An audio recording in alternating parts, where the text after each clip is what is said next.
নমস্কার, সৃষ্টি রঞ্জনার ইউটিউব চ্যানেলে আপনাদের সবাইকে স্বাগত।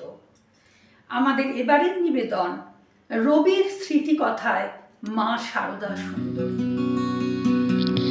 যে কেহ মোরে দিয়েছ সুখ দিয়েছ তারি পরিচয় সবারে আমি নমি।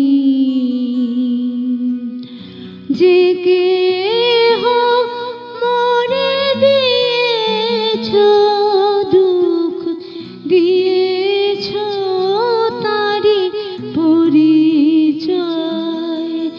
সবারে আমি নমি।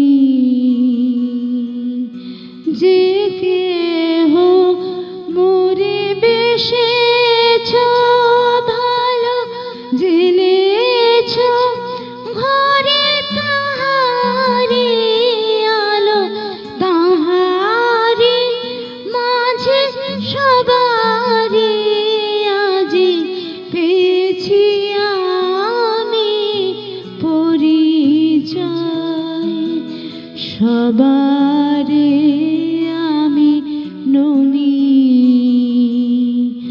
যে কেহ মোরে দিয়েছ সুখ দিয়েছ তারি পরিচয় সবারে আমি নমি। সবারে আমি নমি। সবারে আমি নমি। বনিদি পরিবারের ছেলেদের মতো রবি শৈশবে ভৃত্যদের কঠোর শাসনে বড় হতে লাগলো। তারপর যখন তার অক্ষর চেনার বয়স হলো তখন তাকে সরিয়ে আনা হলো। এবার সে সকলের মধ্যে বড় হতে লাগলো। সকলের চোখে সুন্দর ফর্সা হলেও রবির মায়ের আক্ষেপ ছিল ছেলের ময়লা রং নিয়ে। কিন্তু রবির পড়াশোনায় ফাঁকি রেখে যখন বাড়ির অন্যান্যরা তাকে বকতো শাসন করত তখন মা এই ছোট ছেলের গুণপানায় একবারে বুক ফুলিয়ে গর্ব করতেন। কারণ রবির কবিতার আগ্রহী শ্রোতা ছিলেন তো মাই। 13 বছর 10 মাস বয়সে রবি মাকে হারালেন। তার বড় দিদি সৌদামিনী দেবী তারই মায়ের জায়গাটা পূরণ করে দিলেন। রবি ভাবতেন তার অন্যান্য দাদা দিদিদের মধ্যে একমাত্র জ্যোতি দাদাই নাকি তার মন বুঝতে পারে। 1919 আগমনী পত্রিকায় মাতৃবন্দনা নামে 6টি কবিতা মায়ের চরণে উৎসর্গ করে প্রকাশ করলেও মাকে উৎসর্গ করা হয়নি তার কোনো কাব্যগ্রন্থই। একবার প্ল্যানচেটে মায়ের আত্মাকে আনার চেষ্টা করলেও পারেননি। বরং মায়ের এক সখী এসে গেলে কবি জানতে চান, মা কি একবারও রবির ডাকে সাড়া দেবেন না? শৈশবের স্মৃতি ফিকে হয়ে যাওয়ায় কবি কি এখন আর মায়ের মুখ মনে করতে পারেন না? মাকে আমার পড়ে না মনে, শুধু কখন খেলতে গিয়ে হঠাৎ অকারণে একটা কিশোর গুনগুনিয়ে কানে আমার বাজে। মায়ের কথা মিলায় যেন আমার খেলার মাঝে। মা বুঝি গান গাইতো আমার দোলনা ঠেলে ঠেলে। মা গিয়েছে যেতে যেতে গানটি গেছে ফেলে। সেই কোন বালক বয়সে মাকে হারিয়ে সেই স্মৃতি আজও অস্পষ্ট। শৈশবের স্মৃতি রোমন্থন করতে বসলে মায়ের মুখ আর মনে করতে পারিনি। কিন্তু মায়ের স্পর্শ, মায়ের রান্না, মায়ের গান, মায়ের প্রতি ভালোবাসা আর গভীর শ্রদ্ধার পাশাপাশি মায়ের সান্নিধ্য হারানোর বেদনা আমাকে কাতর করে তোলে। হে জননী, ফুরাবে না তোমার যে দান, শিরায় শনিতে তাহা বহমান। 1908 অগ্রহায়ণ। শান্তিনিকেতনে মন্দিরের উপাসনায় একটা স্বপ্নের কথা মনে পড়ল। বলি, অতি নিতান্ত বাল্যকালে আমি মাতৃহীন। আমার বুড়ো বয়সের জীবনে মার অধিষ্ঠান ছিল না। কাল রাত্রে স্বপ্নে দেখলুম আমি যেন বাল্যকালেই রয়ে গেছি। গঙ্গার ধারে বাগান বাড়িটাতে মা একটি ঘরে বসে রয়েছেন। মা আছেন তো আছেন, তাঁর আবির্ভাব তো সকল সময় চেতনাকে অধিকার করে থাকে না। আমিও মাতার প্রতি মন না দিয়ে তার ঘরের পাশ দিয়ে চলে গেলাম। বারান্দায় গিয়ে আমার হঠাৎ কি মনে হলো জানি না, আমার মনে এই কথাটা জেগে উঠল যে মা আছেন। তখন তার ঘরে গিয়ে পায়ের ধুলো নিয়ে প্রণাম করলেন। তিনি আমার হাত ধরে আমাকে বললেন, তুমি এসেছো। এখানেই স্বপ্ন ভেঙে গেল। আমি ভাবতে লাগলুম, তিনি আছেন এটা জানি, কিন্তু যেন নেই এমনভাবেই তো সংসার চলছে। অন্ন, জল, ধন, জন সবই আছে, কিন্তু সেই স্বরটি, সেই স্পর্শটি কোথায়?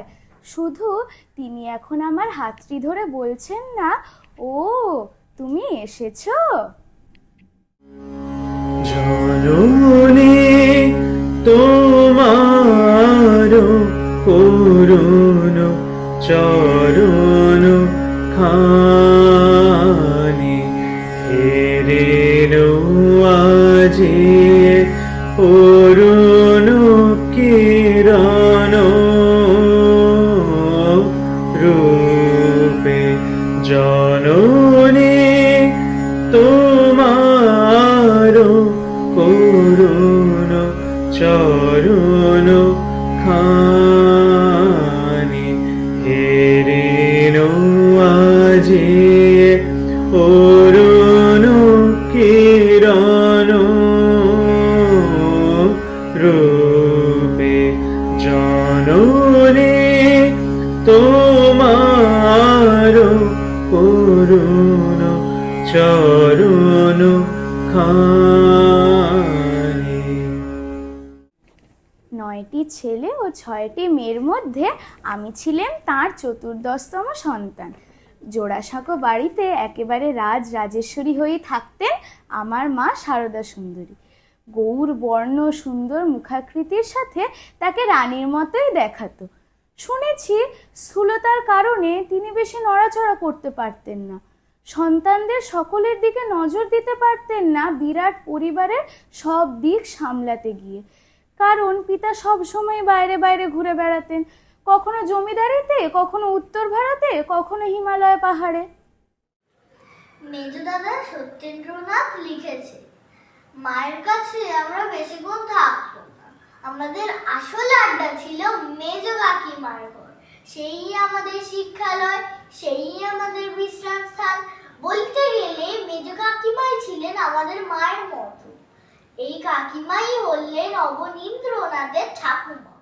শুনেছি মায়ের বিয়ের সময় তার শাশুড়ি দিগম্বরী দেবী ও দিদি শাশুড়ি অলকা সুন্দরী জীবিত। ধর্মপ্রাণ হিন্দু নারীর মতো দুজনেরই অপরিমিত ভক্তি ছিল দেবদীচে। গৃহদেবতা লক্ষ্মী, জনার্দন ছাড়াও এ বাড়িতে দুর্গা ও জগদ্ধাত্রী পুজোও হতো মহা সমারোহে। পিতার অনুপস্থিতিতে মা তার শ্বশুর, শাশুড়ি, দিদি শাশুড়ি আর তার সঙ্গে নিজের ছোট ছোট ছেলে মেয়েদের নিয়ে সাংসারিক দায় দায়িত্ব সামলাতেন নিপুণভাবে। বাড়ির বাইরে তিনি বিশেষ বের হতেন না, তবে পেনেটির বাগান বাড়িটাতে দু একবার গিয়ে থেকেছেন। গঙ্গা স্নানে গেলে মাকে পালকি সমেত চুবিয়ে আনতো বেহারারা। পিতা ব্রাহ্মধর্ম গ্রহণ করলে জগদ্ধাত্রী পুজো উঠে যায়। পারিবারিক দুর্গা পুজোর সময় পিতা কলকাতা ছেড়ে বাইরে চলে যেতেন। মা এতটাই পতিপরায়ণা ছিলেন যে দুর্গাপুজোর উৎসব, যাত্রাগান, আনন্দ অনুষ্ঠান থেকে নিজেকে নিভৃতে নির্জনে সরিয়ে রাখতেন। 35 বছরের চিরাচরিত বাহ্যিক পুজোয় অভ্যস্ত মা বেদিতে বসে যেমন নিজের ইষ্টনাম ও হরিনাম জপ করতেন, তেমন স্বামীর ধর্মসঙ্গিনী হয়ে উপাসনাতেও যোগ দিতেন। শ্রদ্ধার সঙ্গে শুনতেন ব্রাহ্মধর্মের কথা। পিতার নতুন ধর্মের প্রতি আগ্রহ, অন্যদিকে বদ্ধমূল সংস্কার ও সনাতন আচার অনুষ্ঠান, এই দুয়ের মাঝখানে পড়ে সারদা সুন্দরী মানসিকভাবে বিপর্যস্ত। বাইরে মহর্ষির ধর্মসঙ্গিনী হয়ে উপাসনায় যোগ দিলেও সঙ্গোপনে তিনি পুজো মানত চালিয়ে গেছেন। কখনো কখনো রমানাথ ঠাকুরের বাটির দুর্গোৎসবের পূজক কিনারাম শিরোমণির হাতেই স্বামীর অজ্ঞাতে কালীঘাট ও তারকেশ্বরে পুজো পাঠাতেন। আমাদের সেকেলে মা মনে করতেন ছেলে মাঝে মধ্যে পড়া কামাই করলে এতই কি লোকসান। এখনকার মার হাতে পড়লে মাস্টারের কাছে তো ফিরে যেতেই হতো, তার উপরে খেতে হতো কানমোলা, হয়তোবা মুচকি হেসে গিলিয়ে দিতেন ক্যাস্টার অয়েল, চিরকালের জন্য আরাম পেত ব্যামোটা। দৈবাত কখনো আমার জ্বর হয়েছে, তাকে কেউ জ্বর বলতো না, বলতো গা গরম। আসতেন নীলমাধব ডাক্তার, থার্মোমিটার তখন চোখেও দেখিনি। ডাক্তার একটু গায়ে হাত দিয়েই প্রথম দিনের ব্যবস্থা করতেন ক্যাস্টার অয়েল আর উপোস। অল্প গরম জল খেতে পারতুম, তার সাথে এলাচ দানা চলতো। জ্বরে ভোগা কাকে বলে মনে পড়ে না, ম্যালেরিয়া শব্দটা শোনাই ছিল না। 3 দিনের দিনই মৌরলা মাছের ঝোল আর গলা ভাত উপোসের পরে ছিল অমৃত। শরীর এত বিশ্রী রকমের ভালো ছিল যে স্কুল পালাবার ঝোঁক যখন হয়রান করে দিত, তখনও শরীরকে কোনো রকম জুলুমের জোরেও ব্যায়াম ঘটাতে পারতুম না। জুতো জলে ভিজে বেরিয়েছি সারা দিন, সর্দি হলো না। কার্তিক মাসে খোলা ছাদে শুয়েছি, চুল জামা গেছে ভিজে, গলায় একটু খুশখুশানি কাশির সাড়া পাওয়া যায়নি। আর পেট কামড়ানি বলে ভিতরে ভিতরে বদহজমের যে একটা তাগিদ পাওয়া যায় সেটাও বুঝতে পাইনি। কেবল দরকার মতো জানিয়েছি মাকে। শুনে মা মনে মনে হাসতেন, একটু ভাবনা করতেন বলে মনে হয়নি। তবুও চাকরকে ডেকে বলে দিতেন, আচ্ছা যা মাস্টারকে জানিয়ে দে, আজকে আর পড়াতে হবে না। তখন বড়দের আমোদে ছেলেরা দূর থেকেও ভাগ বসাতে পেত না। যদি সাহস করে একবার কাছাকাছি যেতুম তাহলে শুনতে হতো, যাও খেলা করবে। অথচ ছেলেরা খেলায় যদি উচিত মতো গোল করতো তাহলে শুনতে হতো, চুপ করো। মাঝে মধ্যে আমাদের বাড়িতে যাত্রা গান হতো, আমি দেখেছি তার গোলাকার জোগাড় যন্ত্র। বারান্দা জুড়ে বসে গেছে দল বল, দেউরির দরজা খোলা, উঠোনে পিল পিল করে ঢুকে পড়েছে লোকের ভিড়, চারিদিক টকবক করে আওয়াজ উঠছে। তা ছাপিয়ে পড়েছে গলি পেরিয়ে চিতপুরের রাস্তায়। রাত্রি 9টা হবে, পায়রার পিঠের ওপর বাজ পাখির মতো হঠাৎ এসে পড়ে শ্যাম। কড়া পড়া শক্ত হাতে মুঠি দিয়ে আমার কুনুই ধরে বলে, মা ডাকছে, চলো সবে চলো। সব তাতে মানা করাটাই বড়দের ধর্ম। কিন্তু একবার কি কারণে তাদের মন নরম হয়েছিল, হুকুম বেরিয়েছে ছেলেরাও যাত্রা শুনতে পাবে। ছিল নল দময়ন্তীর পালা। আরম্ভ হবার আগে রাত 11টা অবধি বিছানায় ছিলুম ঘুমিয়ে। বারবার ভরসা দেওয়া হয়, সময় হলেই আমাদের জাগিয়ে দেবে। উপরওয়ালাদের দস্তুর জানি, কথা কিছুতেই বিশ্বাস হয় না, কেননা ওরা বড় আমরা ছোট। সে রাত্রে নারাজ দেহটাকে টেনে নিয়ে গেলুম বিছানায়। তার একটা কারণ, মা বলেছেন তিনি স্বয়ং আমাকে জাগিয়ে দেবেন। আর একটা কারণ, 9টার পরে নিজেকে জাগিয়ে রাখতে বেশ একটু ঠেলাঠেলি দরকার পড়তো। একসময় আমাকে ঘুম থেকে উঠিয়ে নিয়ে আসা হলো বাইরে। চোখে ধাঁধা লেগে গেল। একতলায় দোতলায় রঙিন ঝাড়লণ্ঠন থেকে ঝিলিমিলি আলো ঠিকরে পড়ছে চারদিকে। সভায় গিয়ে যখন দাদাদের কাছে বসলুম, রুমালে কিছু কিছু টাকা বেঁধে আমাদের হাতে দিয়ে দিলেন। বাহবা দেবার ঠিক জায়গাটাতে ওই টাকা ছুঁড়ে দেওয়া রীতি। এতে গৃহস্থের ছিল খোশ না, আমার যাত্রাওয়ালার ছিল উপরি পাওনা। রাত ফুরোতো, যাত্রা ফুরোতে চাইতো না। এর মাঝে নেতিয়ে পড়া দেহটাকে আরপোলা করে কে যে কোথায় নিয়ে যেত জানতেও পারিনি। জানতে পারলে সে কি কম লজ্জা, যে মানুষ বড়দের সমান সারে বসে বকশিস দিচ্ছে ছুঁড়ে, উঠোন শুদ্ধ লোকের সামনে তাকে কিনা এমন অপমান। ঘুম যখন ভাঙলো দেখি মায়ের তক্তপোষে শুয়ে আছি। অন্ধকার থাকতেই বিছানা ছেড়ে উঠি, কুস্তির সাজ করি। শীতের দিন শিরশির করে গায়ে কাঁটা দিয়ে উঠতে থাকে। শহরে এক ডাক সাইটে পালোয়ান ছিল, কানা পালোয়ান। সে আমাদের কুস্তি লড়াতো। দালান ঘরের উত্তর দিকে এক ফাঁকা জমি ছিল, তাকে বলা হতো গোলাবাড়ি। এরই পাঁচিল ঘেঁষে ছিল কুস্তির চালাঘর। এক হাত আন্দাজ খুঁড়ে মাটি আলগা করে 1 মণ সর্ষের তেল ঢেলে জমি তৈরি হয়েছিল। সেখানে পালোয়ানের সঙ্গে আমার প্যাঁচ কষা ছিল ছেলে খেলা মাত্র। খুব খানিকটা মাটি মাখামাখি করে শেষকালে একটা জামা চড়িয়ে চলে আসতুম। সকালবেলায় রোজ এত করে মাটি ঘেটে আসা ভালো লাগতো না মায়ের। তার ভয় হতো পাছে ছেলের গায়ের রং মেটে হয়ে যায়। তার ফল হয়েছিল, ছুটির দিনে তিনি লেগে যেতেন শোধন করতে। মলম বানাতেন তিনি নিজের হাতে। তাতে ছিল বাদাম বাটা, সর, কমলা লেবুর খোসা, আরও কত কি। রবিবার সকালে বারান্দায় বসিয়ে দলন মলন চলতে থাকতো। মন অস্থির হয়ে উঠত ছুটির জন্য। মনে পড়ে বাড়ির ভিতরে পাঁচিল ঘেরা ছাদ। মা বসেছেন সন্ধেবেলায় মাদুর পেতে, তার সঙ্গিনীরা চারদিকে ঘিরে বসে গল্প করছে। এই সভায় আমি মাঝে মাঝে এসে টাটকা পুঁথি পড়া বৃদ্ধের আমদানি করেছি। শুনিয়েছি সূর্য পৃথিবীর থেকে 9 কোটি মাইল দূরে। আমার প্রথম চিঠি লেখা পিতাকে, তাও আবার মার উদ্বেগ দূর করতে। পিতা হিমালয় ভ্রমণে গেছেন। এমন সময় গুজব উঠল যে রুশ হিমালয় পেরিয়ে ভারতবর্ষ আক্রমণ করবে। মা ভয়ে অস্থির হয়ে উঠল। রুশরা ওখান থেকেই ঢুকবে, সেখানে তোমার বাবা বেড়াতে গিয়েছেন। রবি লক্ষ্মী ছেলে, বাবাকে শিগগির লিখে দাও তাড়াতাড়ি বাড়ি ফিরে আসতে।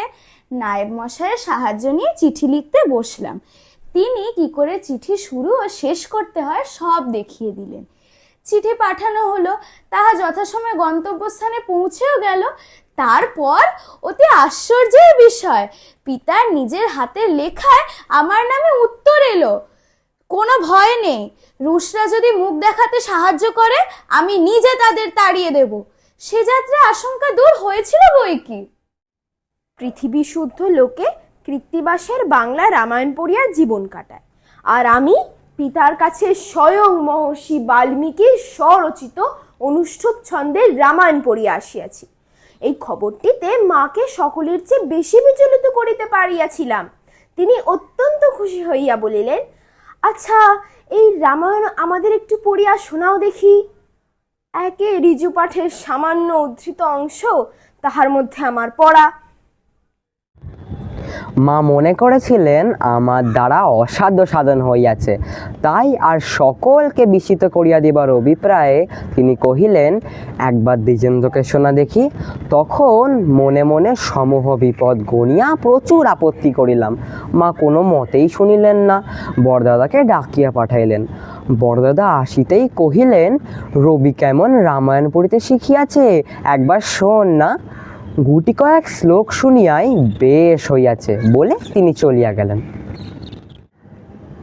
মায়ের মৃত্যুর দিনটা স্পষ্ট মনে আছে। যেই রাত্রিতে তাহার মৃত্যু ঘটে তখন আমরা ঘুমাইতেছিলাম। কত রাত জানি না।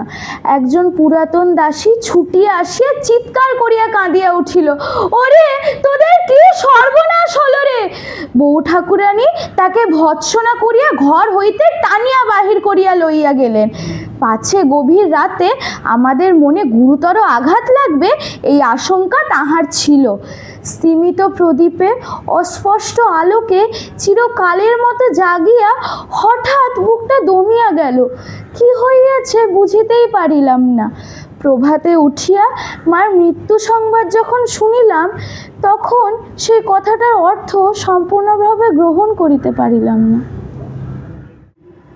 বাহিরের বারান্দায় আসিয়া দেখিলাম তাহার সুসজ্জিত দেহ প্রাঙ্গণে খাটের উপর শোয়ানো, কিন্তু মৃত্যু যে ভয়ঙ্কর সে দেহে তাহার কোনো প্রমাণ ছিল না। সেদিন প্রভাতের আলোকে মৃত্যুর যা রূপ দেখিলাম তাহার সুখশক্তির মতোই প্রশান্ত ও মনোহর। কেবল যখন তার দেহ বহন করিয়া বাড়ির সদর দরজার বাহিরে লইয়া গেল, আমরা তাহার পশ্চাৎ পশ্চাৎ শ্মশানে চলিলাম। তখনই শোকের সমস্ত ঝড় যেন একেবারে এক দমকায় আসিয়া মনের ভিতরটাতে একটা হাহাকার তুলিয়া দিল। মনে ভাবিলাম, এই বাড়ির এই দরজা দিয়া মা আর কোনো দিনও তার নিজের চিরজীবনের ঘরকন্যার মধ্যে আপনার আসনটিতে আসিয়া বসিবেন না। 10ই মার্চ 1875। শ্মশানে শেষকৃত্য সেরে সকলের বাড়ি ফিরিতে বেলা হইল। গলির মোড়ে আসিয়া পিতার ঘরের দিকে চাহিয়া দেখিলাম, তিনি তখনও তাহার ঘরের সম্মুখের বারান্দায় স্তব্ধ হইয়া উপাসনায় বসিয়াছেন। জননী তোমার মরণ হরণ বাণী, জননী তোমার মরণ হরণ বাণী, নীরব গগনে ভরে উঠে চুপে চুপে, জননী তোমার করুণ চরণ খানি, তোমারে নমিহে সকল ভুবন মাঝে, তোমারে নমিহে সকল জীবন কাজে, তোমারে নমিহে সকল ভুবন মাঝে, তোমারে নমিহে সকল জীবন কাজে, তনু মন ধন করি নিবেদন আজি, তনু মন ধন করি নিবেদন আজি, ভক্তি পাবন তোমার পূজার ধূপে, জননী তোমার করুণ চরণ খানি, হেরিল আজিয়ে অরুণ কিরণ রূপে, জননী তোমার করুণ চরণ খানি।